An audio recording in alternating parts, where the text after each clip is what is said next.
আসসালামু আলাইকুম বন্ধুরা, আশা করি আপনারা সবাই ভালো আছেন। নতুন একটা ভিডিওতে আপনাদের সবাইকে স্বাগত জানাচ্ছি। বর্তমানে হজের মৌসুম চলতেছে, আর এখন কিন্তু প্রতিনিয়তই সৌদি আরবে টুইটার অ্যাকাউন্টগুলোতে ঘোষণা আসতেছে যে কোন কোন অঞ্চলগুলোতে প্রবাসীরা বর্তমানে পৌঁছাতে পারবে না এবং অবৈধভাবে হজ করতে পারবে না। যদি কেউ কোনো কারণ ছাড়া এবং কোনো পারমিট ছাড়া এই অঞ্চলগুলোতে থাকে, তাহলে কিন্তু তাকে অবশ্যই 10,000 সৌদি রিয়াল জরিমানা করবে এবং তাকে দেশে পাঠিয়ে দেওয়ার জন্য বলা হয়েছে। কাজ করে থাকতে চান এবং খেতে চান, তাহলে অবশ্যই এই বিষয়গুলো মাথায় রাখার চেষ্টা করবেন। সৌদি আরবে হজের মৌসুম আসলে কিন্তু এই ধরনের নিয়মকানুনগুলো করা হয়। মক্কাতে এবং আপনারা মদিনাতে পৌঁছাতে পারবেন না যে কোনো কারণবশতই। এখন আপনারা বলতে পারেন যে মক্কার যেই সকল প্রবাসীরা তারা কিভাবে সেখানে থাকবে, তাদের কি কোনো জরিমানা হবে না? আমি বলবো যে তাদের কোনো জরিমানা হবে না। তার একমাত্র কারণ হচ্ছে তারা সেই অঞ্চলের প্রবাসী। যারা মক্কার প্রবাসী তাদের ইকামাতে কিন্তু অবশ্যই সেই মক্কার লোকেশনটা উল্লেখ করা রয়েছে, যে তারা মক্কা সেই জাওজাত অফিস থেকে পারমিট পেয়েই কিন্তু সেখানে কাজ করতেছে।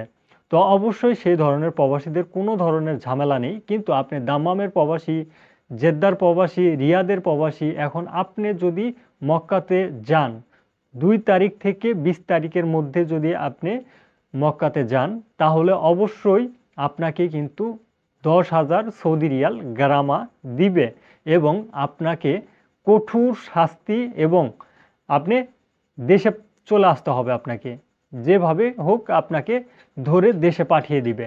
তো অবশ্যই এই বিষয়গুলো কিন্তু অত্যন্ত সেন্সিটিভ। অনেকেই মনে করেন যে অবৈধভাবে আপনারা হজ করবেন কিংবা চুরি করে লুকিয়ে আপনারা হজ করবেন। সে ধরনের অনেক প্রবাসীদের মনে এই ধরনের পরিকল্পনাগুলো থাকে।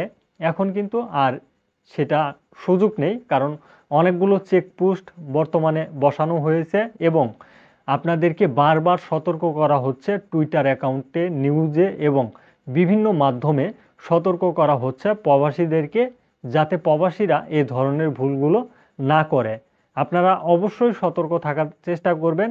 সৌদি আরবে 2 তারিখ থেকে 20 তারিখের মধ্যে কোনোভাবেই মক্কা, মদিনা, আপনারা যেখানে যেখানে আরাফাত ময়দান এবং আরও হজের যে স্থানগুলো রয়েছে সেই স্থানগুলোতে যাবেন না। যদি যান তাহলে আটক হয়ে যাবেন এবং 10,000 সৌদি রিয়াল, যেটা বাংলা টাকায় কিন্তু অনেক টাকা আসে, সেই টাকা আপনাকে অবশ্যই জরিমানা দিতে হবে।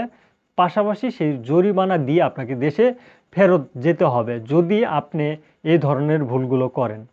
আশা করি আমাদের ভালো প্রবাসীরা এই ধরনের ভুলগুলো করবেন না। যাদের মাথায় কমন সেন্স রয়েছে তারা এই ধরনের কাজগুলো করবেন না। সেই জন্য সতর্কতামূলক ভিডিওটি অবশ্যই আপনাদেরকে জানানোর উদ্দেশ্যেই করলাম। আপনারা সতর্ক থাকার চেষ্টা করবেন, নিজে সতর্ক হবেন এবং অন্য আরও প্রবাসীদেরকে সতর্ক করবেন। কারণ আপনার আত্মীয় স্বজন যতই থাকুক না কেন মক্কায় কিংবা মদিনায় কিংবা হজের স্থানগুলোতে, আপনি সেখানে যাবেন না। গেলে কিন্তু এ ধরনের বিপদে আপনি পড়তে পারেন। আশা করি বুঝতে পারছেন। ধন্যবাদ সবাইকে। সালামু আলাইকুম।